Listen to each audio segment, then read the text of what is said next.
In North Caloocan, we're really going to change the landscape po talaga or the image of Caloocan City.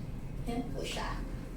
So, ayan po. So, with all of the discussion, ayan. Our commercial po, ayan, almost 1 hectare na rin po yung nakukuha po niya or nasakop po niya sa ating property. And then, yung ating residential community. Ayan po. Ayan, so next slide po. Ayan. So, for our location po, ayan po siya. Ito po yung Camarines Road. Ito po siya. And then, ito po yung ating project. So, for North Commons po, as you can see, we have here po ng ating commercial. And then, yung ating 5 buildings. So, for our 5 buildings po doon, yung isa po doon is yung ating IT or office hub. So, for our 4 buildings po, there are purely residential units po for natin. And then, for our 5th building po, or co-lab building natin, siya po yung ating may office hub, may commercial strip, and then residential units po natin. Ayan. So, the next po. So, here po siya yung mas top view lang po natin para mas ma-imagine natin. So, ito po si The Suites Tower 1, 2, 3, 4, and 5.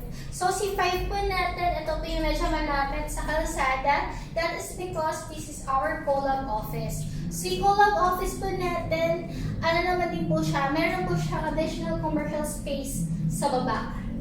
And then, of course, yung ating commercial mall po natin. So, as of now, for commercial mall natin, si Dear Joe, pwede niyo po siya masilip dyan. Sa likod po, no? Ayan po si Dear Joe po natin. And eventually, once po they started with our commercial mall, ito pong sales office po natin is mawawala po siya. So, malilipat po tayo sa commercial. So, yun naman yung good thing about that we are going to have our commercial mall po. Ayan, next slide na lang po. So, for our commercial mall po, aside po from our Dear Joe, ayan, magkakaroon din po tayo ng Aldi Supermarket, Aldi RX, Big 90, All American, and Chicken Deli. So, and aside from that, pwede pa po tayong possible po mag-add pa ng other tenants aside po from Vista affiliates po natin. Yan po siya. And then pa next slide below po. And then here naman po yung sinasabi ko pong co-lab office. So for our co-lab office po, ito po siya, magkakaroon po tayo ng additional commercial space.